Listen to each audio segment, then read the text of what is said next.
Hello હવે શું થયું હા હું સ્કૂલમાં છું ને હમણાં હું સાંજે ઘરે આવીશ બેટા હમણાં નહીં આવીશ હવે રડે છે શું કામ રડે છે ભૂખ લાગે છે તને ફરસાણ ખાશે કે હા પ્રાજક્તાને ફોન કરજે હે પ્રાજક્તા આપશે એની પાસે છે હું હમણાં ફોન રાખજે મૂકી દે ફોન મૂકી દે ને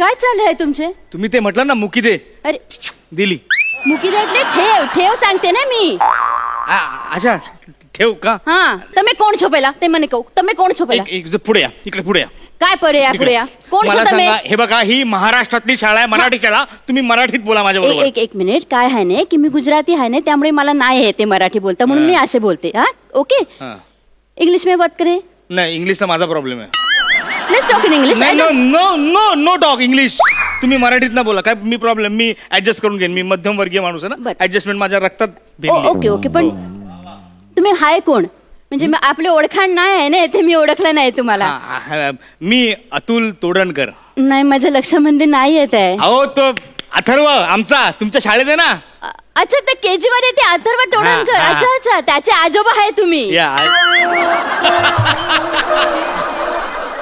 आजोबा नाही हो डेरी आहे ना तुम्ही त्याचे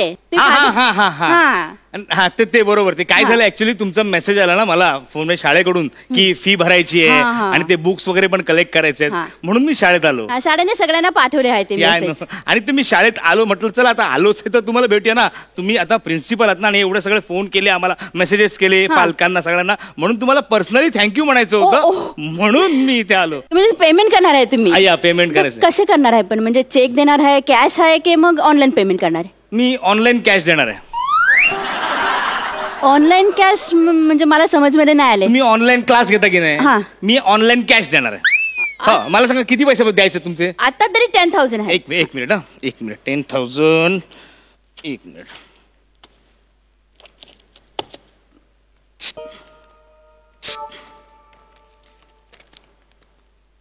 ते पाठवले 5 वेळा पेमेंट करून घ्या ऑनलाईन कॅश ऑनलाईन नाही अतुल भाई तुम्ही असे पेमेंट नाही ना करू शकते असे पेमेंट कसे चालते ना तुम्हाला कॅश तरी द्यायला पाहिजे नाही तर चेक नाही तर ऑनलाईन आमचं ऑनलाईन कॅश पेमेंट तुम्हाला चालत नाही कसे चालणार मी ऑनलाईन शाळा सुरू केली आहे ते आम्ही चालवून घ्यायचं म्हणजे ऑनलाईन शाळा आहे आमची मुलं आमच्या घरातून शिकतायत तरी पण तुम्ही आमच्याकडून स्कूल बसची फी घेणार गार्डन फी घेणार लायब्ररी फी घेणार ही फी घेणार ती फी घेणार हे आम्ही ऍडजस्ट करायचं आणि तुम्हाला ऑनलाईन कॅश ऍडजस्ट करता येत नाही तुम्हाला कळतंय का पालकांचा केवढा मोठा प्रॉब्लेम झाला एकदा लॉकडाऊन मध्ये आमचं इन्कम काही नाहीये आणि तुम्ही हा खर्च वाढवताय अतुल भाई હું સમજુ શકું છું પણ તમે પણ એટલા ગુસ્સા ના કરતું ને મને કહેજો શું પ્રોબ્લેમ છે હું સોલ્વ કરીશ काय प्रॉब्लेम काय आहे ते मला सांगितले तर मी सॉल्व करते ना मला 3 मुलं आहेत मग तो प्रॉब्लेम नाही तुमची मस्ती आहे ती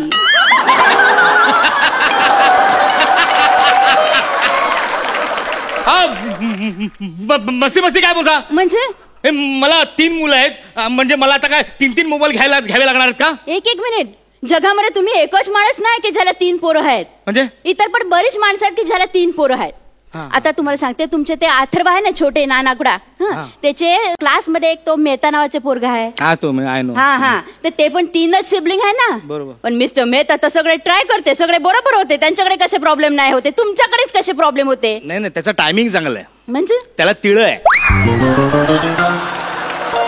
त्यामुळे त्याची 3 मुलं एकाच वर्गात आहेत त्याचा एका मोबाईल मध्ये भागतं आता आम्ही सरकारचा नियम फॉलो केला म्हणजे एक शाळेत असेल तेव्हा दुसरा कडेवर दुसरा शाळेत गेला तिसरा कडेवर तिसरा शाळेत गेला चौथा आम्ही घेऊच शकत नाही प्लीज घेऊच शकत नाही ना बजेट संपलं आमचं नाही ते मग घेऊच नाही शकत कारण कड आहेच नाही ना म्हणजे काही कडच नाही आहे सगळी गडच आहे तुम्ही माझ्या पोटावर भंकस करू नका नाही तुम्ही आजूबाजूला बघा ना काही सौंदर्य स्थळ दिसतील तुम्हाला अतुल भाई ते महत्वाचं नाहीये हे बघा पूर्वी तुमची शाळा शाळेत भरायची आता ही तुमची ऑनलाईन शाळा आमच्या घरात भरते आता लॉकडाऊन आहे म्हणल्यानंतर तसंच करायला लागते नाही बरोबर आहे हे बघा आमचं ना छोटं घर आहे 1 रूम किचनचं घर आहे. आता तो शाळेचा प्रॉब्लेम नाही आहे. बरं, त्या छोट्या रूम मध्ये माझी 3 मुलं आहेत. हा, ती तिन्ही वेगवेगळ्या इयत्तेत आहेत. बाय, माझ्याकडे मोबाईल आहे, माझ्या बायकोचा मोबाईल आहे, पण मुलासाठी, छोट्या मुलासाठी घ्यावाच लागेल ना. बरं, माझा मुलगा, तो लहान मुलगा, तो ज्युनियर केजी मध्ये, बरोबर. त्याला तुम्ही काय शिकवता? एका पेल्यातून दुसऱ्या पेल्यामध्ये वाटाणे कसे टाकायचे. करेक्ट. आणि तो अभ्यास आहे ना त्याचा, तेच शिकवते आम्ही. आणि ह्या अभ्यासक्रमासाठी तुम्ही माझ्याकडून वर्षाचे 50,000 रुपये घेता.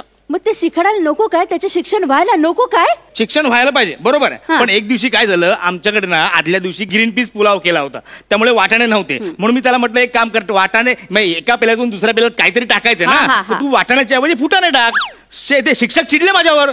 ते म्हणाले नाही, वाटाणेच पाहिजे. नाही, मग बरोबरच आहे ना त्याचे. जे त्याच्या बुक मध्ये असं लिहिलेले आहे की वाटाणे टाकायचे, तर वाटाणेच टाकायला पाहिजे. त्या पोराला कळायला पाहिजे की नाही की हे वाटाणे आहेत, हे फुटाणे आहेत. उद्या त्याचं कन्फ्युजन झालं तर तुम्ही आम्हाला येऊन बोलते ना इथे, तर वाटाणेच पाहिजेत. बरोबर आहे टीचरचं. करेक्ट आहे. शिक्षकांचा मान मी ठेवतो. मी वाटाणे आणायला लॉकडाऊन मध्ये बाहेर पडलो, त्या हवालदारने माझे फुटाणे फोडले,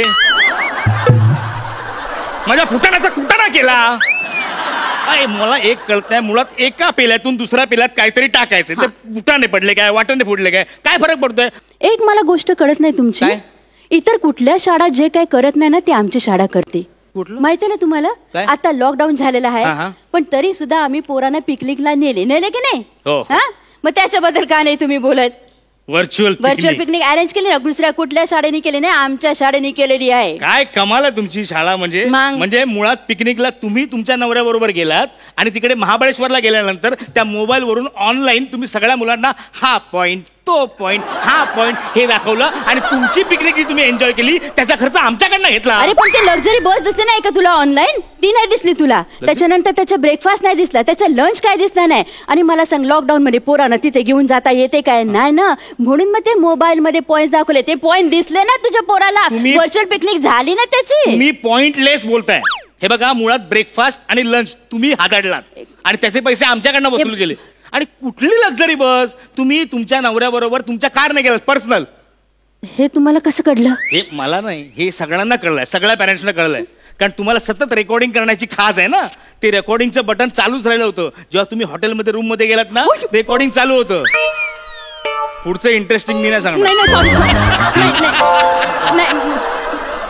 अतुल भाई, माझ्यात ना लय मोठी मिस्टेक झाली.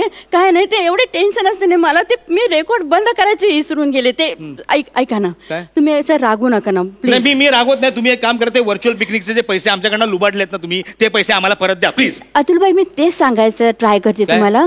कसं आहे ना, मी तुमचा प्रॉब्लेम समजून घेतले नाही. आता मला पण काय प्रॉब्लेम आहे ते जरा समजून घेणे तुम्ही. काय कसं आहे ना, आम्हाला पण स्कूल चालवायचे आहे.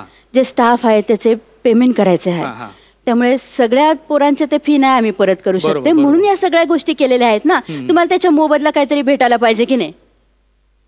मोबदला? मुळात तुम्ही बदला घेताय आमच्याकडून. काय माहितीये का, आता तुम्हाला ऑनलाईन ट्युशन सुरू करायचंय ना, तर स्कूलने काय सांगितलं, वायफाय घ्या. बरं, तो वायफायचं नेटवर्क सतत डाऊन असतं. आमची मुलं शाळेत जॉईन करण्यासाठी 5 मिनिटं लेट झालं त्यांना शाळेत घेत नाहीत ऑनलाईन. मग तसं रूलच आहे ना. तसा रूल आहे ना. मग तुमचे शिक्षक 15 मिनिटांनी लेट जेव्हा येतात तेव्हा ते कसे येतात? नाही, कारण त्यांचे वायफाय डाऊन झालेले असते ना तेव्हा. हे बरं आहे. अहो, तुमचा पीटीच्या क्लासला मागे 2 दिवसापूर्वी पीटीच्या क्लासचे शिक्षक आहेत ना, ते 1, 2 छान शिकवते ना, असे हँग झाले होते. बरं, माझं ते केजी मधलं लहान पोरग रे, बिचार ते असं त्याला वाटतं ते सर करतात म्हणून आपण करायचं. 15 मिनिटं असा उभा होता. 15 मिनिटं त्याचे हात दुखायला लागले, पोरग रडायला लागलो. शेवटी मी म्हटलं काय, मग त्याला सांगितलं हात खाली करते, हँग झालाय. बरं, माझ्या मुलीला तुम्ही कवितेच्या परीक्षेमध्ये नापास का केलं? कविता बोललेली नसणार ती धड. तिला जी शिकवली तीच कविता तिने म्हटली. काय कविता बोलली ती? म्हणाली जॉनी जॉनी.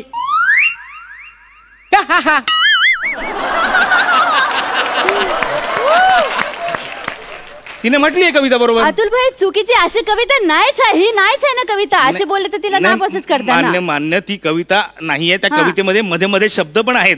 पण काय झालं, ऑनलाईन तो आमचं नेटवर्क डाऊन असतं, आमचं वायफायचं, त्याच्यामुळे ते शब्द तिकडे हँग झाला.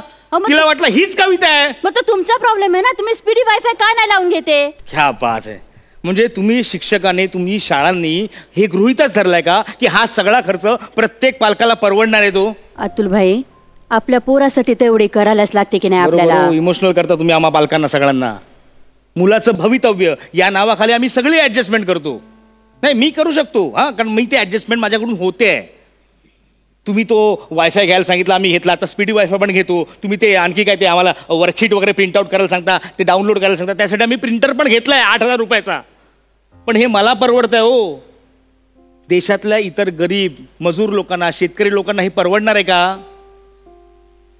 तुम्हाला माहिती आहे, केरळमधल्या एका 14 वर्षाच्या मुलीने आत्महत्या केली.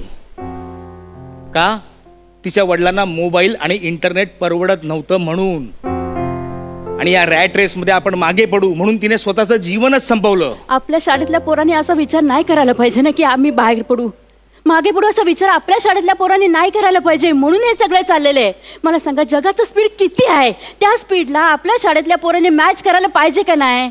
मला एक कळत नाही, दुर्दैवाने आपण जो स्पीड आपल्या आयुष्याला लावलाय तो स्पीड आपण आपल्या मुलाच्या आयुष्याला का लावतोय? का आपण त्यांना रॅट रेस मध्ये आधीच ढकलतोय? लहान आहेत ती, त्यांना जगू द्या, त्यांना कळू द्या ते काय शिकतायत. कशाला घाई? अख्खं जग थांबलंय ना, तुम्ही का घाई करताय? हे बघा, मान्य आहे हा व्हायरस आहे, जीवघेणा व्हायरस आहे, पण हा संपणार आहे कधीतरी. सगळं सुरळीत होणार आहे, शाळा सुरू होणार आहेत. पण हे ऑनलाईन शिक्षणाचं भूत त्या मुलांच्या मानगुटीवर बसून त्यांना शाळेत जाण्याचा इंटरेस्ट त्यांचा कमी करू नका प्लीज. शिक्षणाविषयी तिटकारा निर्माण होईल, शाळेविषयी तिटकारा निर्माण होईल, असं प्लीज काही करू नका प्लीज. जग थांबलंय, तुम्ही पण थांबा, नका काय करू. एवढंच सांगायचं. येतो मी.